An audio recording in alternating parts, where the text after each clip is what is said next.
صل على محمد وآل محمد اللهم صل على محمد وآل محمد اللهم صل على محمد وآل محمد. அஸ்ஸலாமு அலைக்கும் வரஹ்மத்துல்லாஹி வபரகாத்துஹு.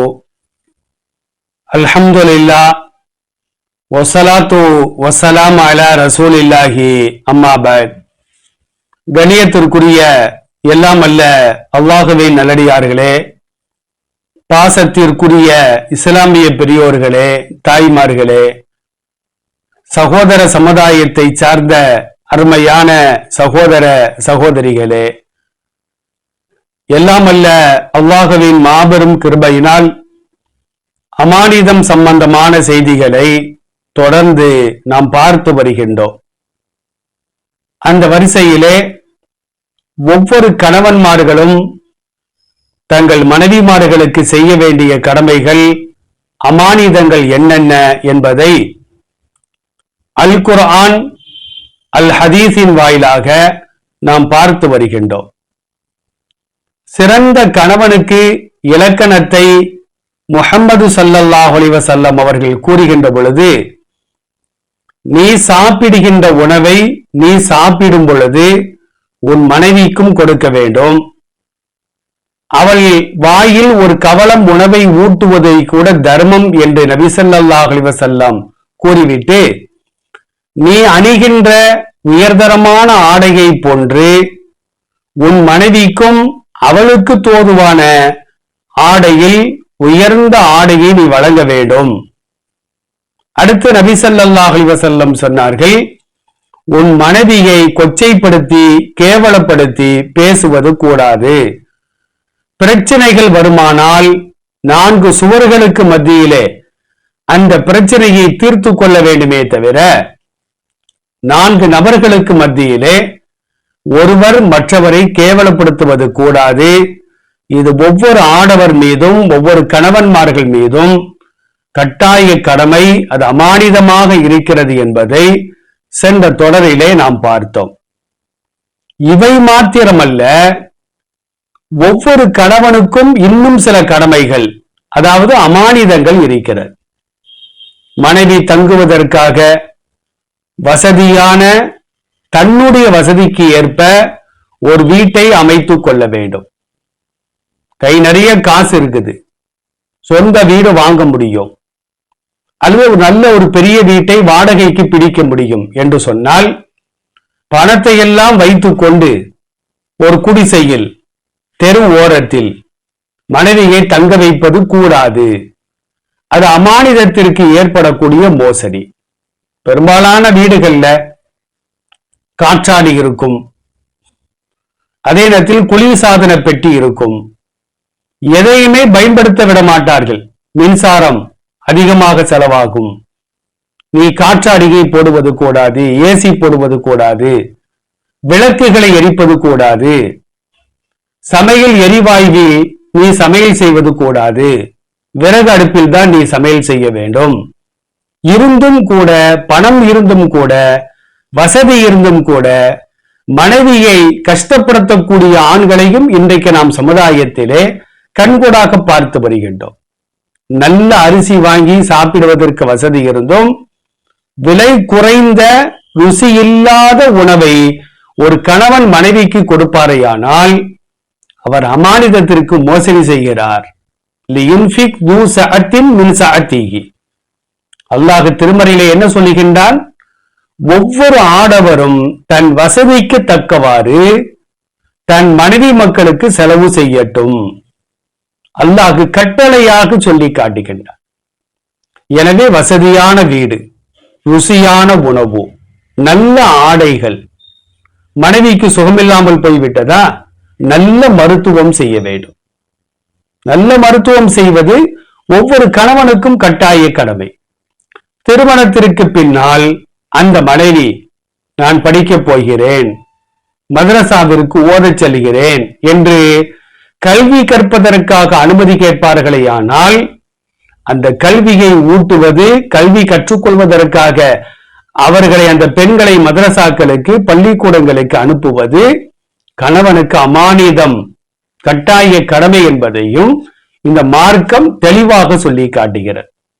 மனைவியை பற்றி அக்கறை இல்லாத கணவன்மார்கள், மனைவி சாப்பிட்டாளா, தூங்கினாளா, அவளுக்கு சுகம் இல்லாமல் இருந்ததே, மருந்து மாத்திரைகள் சாப்பிட்டாளா, கல்வி கற்க ஆசைப்பட்டாலே கல்வி கற்றாளா, இப்படியெல்லாம் அக்கறைப்படக்கூடிய கணவன்மார்கள் இல்லாத நேரத்தில் மனைவிமார்கள் மீது அக்கறைப்படவில்லை என்றால், மனைவியின் மீது கவலைப்படவில்லை என்றால், அந்த கணவன்மார்கள் மனைவியரின் உரிமைகளை பறிக்கிறார்கள் என்பதுதான் அதற்கு பொருள்.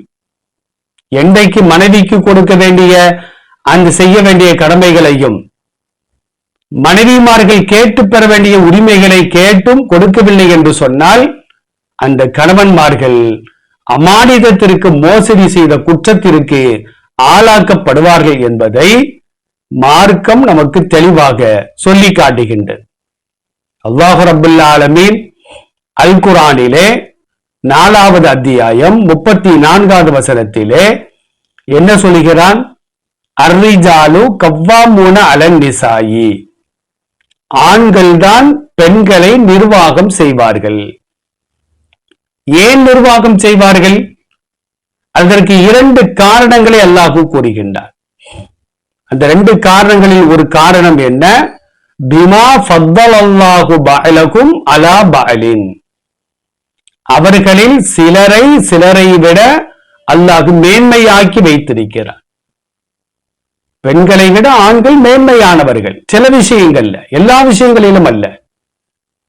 உழைப்பது, கடினமான உழைப்பு, சம்பாத்தியம் செய்வது, வெளியிடங்களுக்கு தன்னந்தனியாக செல்வது, இதெல்லாம் பெண்களால் முடியுமா? ஆண்கள் மூடை தூக்கி சுமைக்கின்றார்கள், கொத்தனார் வேலை செய்து உழைக்கின்றார்கள், கனரக வாகனங்களை ஓட்டி அதன் மூலமாக பிழைப்பை நடத்துகின்றார்கள். இது போன்ற காரியங்களை பெண்களால் செய்ய முடியுமா? நிச்சயமாக முடியாது.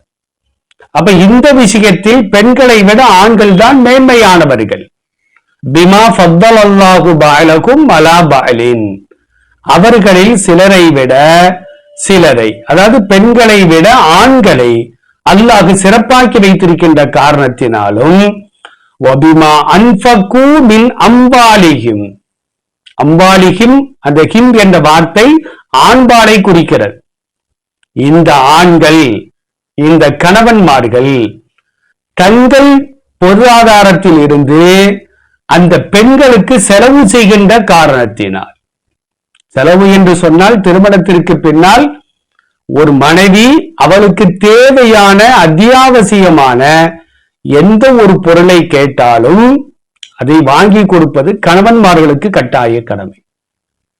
பை நிறைய காசு இருக்கும், தாளிக்கிறதுக்கு கடுகு இல்ல, கடுகு இல்லாம தாளிச்சுக்க. தாளிக்கிறதுக்கு எண்ணெய் இல்ல, எண்ணெய் இல்லாம நீ தாளிச்சுக்க, சமையல் செஞ்சுக்க. சாப்பாட்டுக்கு உப்பு இல்ல, உப்பு இல்லாம சமைச்சிக்க. அந்த உப்பில்லாத பண்டத்தை, தாளிக்காத சமையலை கணவனுக்கு பரிமாறும் பொழுது ருசி இல்ல, அங்கால சண்டை வர்றது, பிரச்சனைகள் வருவது. இருக்கின்ற பொழுது வாங்கி கொடுக்க வேண்டும், அது ஒவ்வொரு கணவனுக்கும் கட்டாய கடமை.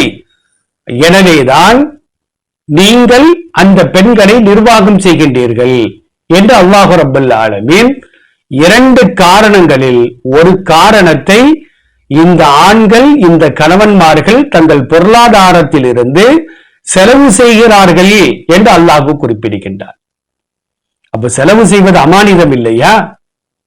பள்ளிக்கூடத்துக்கு ஃபீஸ் கட்டணுங்க பிள்ளைகளுக்கு அப்படின்னா யார்ட்டையாச்சும் பிச்சை எடுத்து கொடு, இவற்ற காசு இருக்கும், ஆனா இவர் கொடுக்க மாட்டார். உங்க அத்தாட்ட போய் வாங்கி கொடு, உங்க அண்ணன் தம்பிகிட்ட போய் கேட்டுக்க. காய்ச்சலா இருக்குங்க ஆஸ்பத்திரிக்கு போகணும், காசு தாங்கன்னா நான் தர மாட்டேன். இலவசமா எவனாச்சும் பார்த்தா அவன்கிட்ட போய் நீ பார்த்துக்க. இது ஒரு சிறந்த கணவனுக்கு அடையாளமா?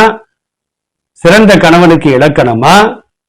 நபி ஸல்லல்லாஹு அலைஹி வஸல்லம் இது போன்ற கணவன்மார்களை, அமானிதத்திற்கு மோசடி செய்யக்கூடிய கணவன்மார்களை எல்லாம் வன்மையாக கண்டிக்கின்றார்கள். அதே நேரத்தில் ஒரு கணவன் தன் மனைவிக்கு உணவை கொடுக்கவில்லை என்றால், உடையை கொடுக்கவில்லை என்றால், தங்குவதற்கு வசதியான ஒரு இல்லத்தை கொடுக்கவில்லை என்றால், மருத்துவம் செய்வதற்கு சரியான பண வசதிகளை செய்யவில்லை என்றால், அந்த பெண்கள் என்ன செய்வாங்க தெரியுமா? அல்லாஹ்க்கு பாதுகாக்க வேண்டும், எல்லா கணவன்மார்களையும் எல்லா மனைவிமார்களையும் பாதுகாக்க வேண்டும். செலவுக்கு காசு கேட்டு கேட்டு பார்ப்பாங்க, கணவன் கொடுக்கவில்லையா, இந்த பெண்கள் என்ன செய்வாங்க தெரியுமா? அந்நிய ஆண்களை நாட ஆரம்பித்து விடுவார்கள். அந்நிய ஆண்கள்கிட்ட போய் முறையிடுவாங்க, எனக்கு சுகம் இல்லை, மருத்துவம் செய்வதற்கு காசு இல்லை, நீங்க தாங்க, பசிக்கிறது, சாப்பாட்டிற்கு வழி இல்லை, என் கணவர் தர மறுக்கின்றார், ஆடை இல்லை, என் கணவர் வாங்கி தர மறுக்கின்றார். அந்நிய ஆண்ட போய் கேட்கும் பொழுது யாருக்கும் இறங்காத ஒரு ஆடவன் ஒரு பெண்ணுடைய கண்ணீருக்கு இறங்கி விடுகின்றார். அந்த பெண்ணுக்கு தேவையான உணவு, உடை, மருத்துவ வசதி எல்லாவற்றையும் அந்நிய ஆண் வாங்கி கொடுக்கும் பொழுது காலப்போக்கில் அது வேற மாறி திசை மாறி சென்றுவிடும். கணவனை மறந்து அந்நிய ஆடவனை கரம் பிடிக்க வேண்டிய ஒரு சூழல் ஏற்படும் என்பதில் இன்றைக்கு நாம் நாட்டிலே, சமுதாயத்திலே கண்கூடாக நாம் பார்த்து வருகின்றோம். எனவே ஒவ்வொரு கணவன்மார்களும் இறைவன் குறிப்பிடுவதை போன்று கணவன் மீதுதான் உணவளிப்பதும், உடையளிப்பதும், எல்லா வகையான செலவனங்களை ஏற்றுக்கொள்வதும் கணவன் மீதுதான் கடமை. அந்த கடமை இருக்கின்ற காரணத்தினால்தான் அவன் பெண்களை விட சிறந்தவனாக ஆக்கப்பட்டிருக்கின்றான். பெண்களை நிர்வாகம் செய்யக்கூடிய நிர்வாகியாக அவன் ஆக்கப்பட்டிருக்கிறான் என்று அல் குர்ஆனிலே அல்லாஹ் ரப்பல் ஆலமீன் மிக தெளிவாக சொல்லி காட்டுகின்றார். அதே நேரத்தில் ஒரு மனைவி, அவளும் ஒரு பெண் தானே, அவளுக்கும் சில ஆசைகள் இருக்கத்தானே செய்யும். பாலுணர்வு உணர்ச்சி ஏற்பட்டு படுக்கைக்கு தன் கணவனை அழைக்கின்ற பொழுது கணவன் அந்த பெண்ணோடு அவளுடைய ஆசையை தீர்த்து கொள்வதற்காக அவன் முயற்சி செய்ய வேண்டும். நானும் அவன் கூட படுக்க மாட்டேன், உன் ஆசையை நான் தீர்த்து வைக்க மாட்டேன் என்று சொன்னால், அப்ப இந்த பெண்கள் என்ன செய்வாங்கன்னா, இரையச்சம் இல்லை என்றால் வேற மாதிரியான ஒரு வழியிலே அவர்கள் சென்று விடுவார்கள். அப்படி சென்று விட்டால் அந்த குற்றத்திற்கு இந்த கணவனும் ஆளாக வேண்டிய ஒரு சூழல் ஏற்படும் என்பதை இந்த மார்க்கம் தெளிவாக சொல்லி காட்டுகின்றது. அப்ப இதெல்லாம் ஒரு கணவனுடைய அமானிதங்கள். அந்த அமானிதங்களை பேணி வாழ வேண்டும். இல்லை என்றால் அந்த குற்றம் அந்த கணவன் மீது நிச்சயமாக சாட்டப்படும். அவன் மறுமை நாள் ஆகிரத்திலே தண்டிக்கப்படுவான், கேவலப்படுத்தப்படுவான் என்பதையும் இந்த மார்க்கம் மிக தெளிவாக நமக்கு சொல்லி காட்டுகிறது. இன்ஷா அல்லாஹ் இது தொடர்பாக வரக்கூடிய தொடர்களிலே பார்த்துக் கொள்வோம். எல்லாம் அல்ல அல்லாஹ் ஜல்லஷானஹு தஆலா ஒவ்வொரு ஆடவர்களும் தங்கள் மனைவிமார்களுக்கு செய்ய வேண்டிய அமானிதங்களை முழுமையாக செய்யக்கூடிய ஆண்களாக அல்லாஹ் ஆக்கி அருள் புரிவானாக. வாஹிர் தஅவானா அனில் ஹம்துலில்லாஹி ரப்பில் ஆலமீன். அஸ்ஸலாமு அலைக்கும் வரஹ்மத்துல்லாஹி வபரகாத்துஹு.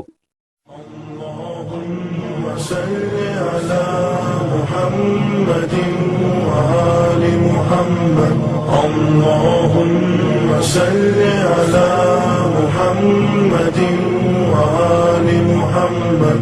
اللهم صل على